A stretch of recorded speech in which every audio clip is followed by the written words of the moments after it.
A huge Hytale blog post about Kweebecks just dropped today, and I mean, after the winter blog post, I had hoped for a transition to 4 blogs a year, but I didn't dare expect one.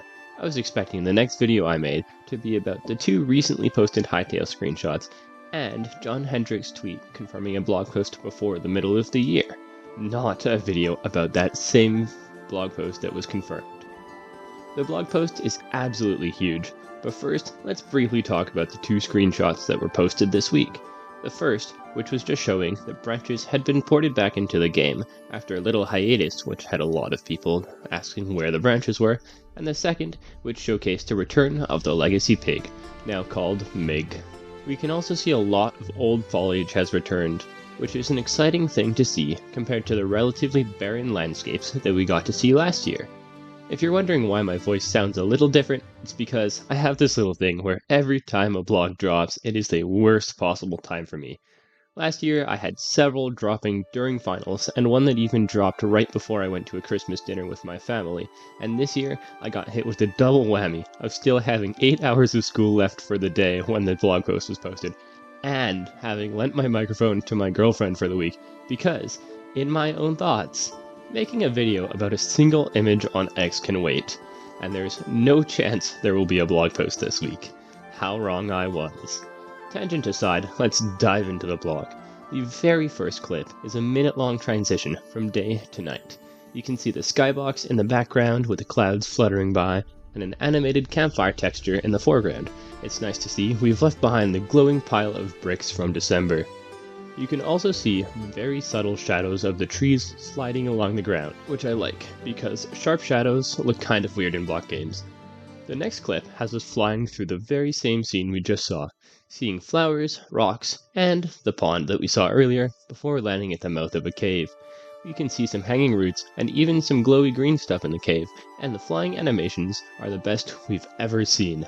They then talk about the creative tools that they've been implementing to prepare for their internal playtesting, including pick block, copy and paste, and undo and redo.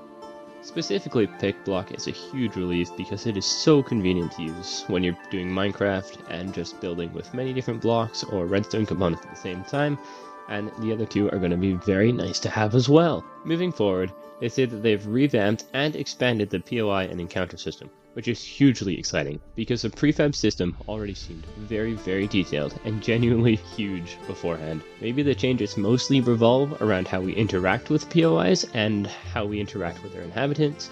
Only time will tell. Now this next bit could be very controversial. The team has decided to do away with the old zone system and replaced it with what they call regions, a collection of 3 to 5 biomes that share the same theme and narrative. These regions are smaller than the zones, but there will be more of them, which the team believes will allow them to fine-tune adventure mode better. I do wonder what this means for a lot of the old systems though, because Kweebecks, for example, were meant to be a stable creature of Zone 1. Now, they will be limited to only one region, which would also have to include Jorks, since the stories of those factions seem to be tied together. Or maybe there will be something else. My hope is that everything will generalize. Continuing with Kweebecks as our example, they will now inhabit most of the regions, allowing for taller evergreen Kweebecks in colder regions and scraggly bush-like Kweebecks in warmer zones, letting their story play out across the whole world, while regions have their own separate stories to tell. I really hope that Hypixel decide not to limit factions to just a few regions, because that will remove what we all thought to be massive storylines from a huge portion of the game. I'm also amused that this makes like 50% of all Hytale YouTube videos ever made irrelevant and like 10% of them entirely and completely redundant. They end the paragraph about regions by introducing the first region, the Central Grasslands. This region embodies the heart of Zone 1 and is where, quote, many journeys on Orbis begin. I suspect that this means that the Central Grasslands would be a or the spawn area, which makes sense given the name Central. Jorks are also stated to live here, but there is no mention of Kweebecks, which surprises me. I'd have thought that the aim would be to introduce players to both at similar times, but I guess it was decided that they wanted to introduce Jorks first. There's a throwaway line at the end, saying, Let's hope Orbis's most dangerous monster hunters have their eyes set on bigger targets than our newly arrived avatars, which I want to say implies the existence of some big power in the central grasslands, but could honestly mean anything's as simple as a grizzly bear. And at this point, saying the Hytale team is trying to imply anything is just ridiculous. The last part of this section mentions 3 other regions: the Wild Savanna, the Boreal Frontier, and the Earthglade, a forested area where Chorks and Kweebecks are at war with each other. They also specifically neglect to mention zones 4 through 6, which probably goes back to the news from last year that none of these zones would make it into the game for launch. This paragraph makes me wonder how big these regions truly are compared to zones. Will these 4 be the only ones at launch? Will Kweebecks be limited only to the Earthlands? How big is 5 biomes truly? Based on my Minecraft idea of biomes, 5 is barely enough to hold an interesting story, so perhaps biomes are more varied and larger than Minecraft, or perhaps regions tend to be comprised of multiples of the same biome. The execution of this aspect of the game will definitely be a really big deal to a lot of fans who've been following Hytale from the beginning, so I really hope it plays out well. We now move into the reveal of the stage of the Kweebeck lifecycle that they mentioned all the way back in 2023.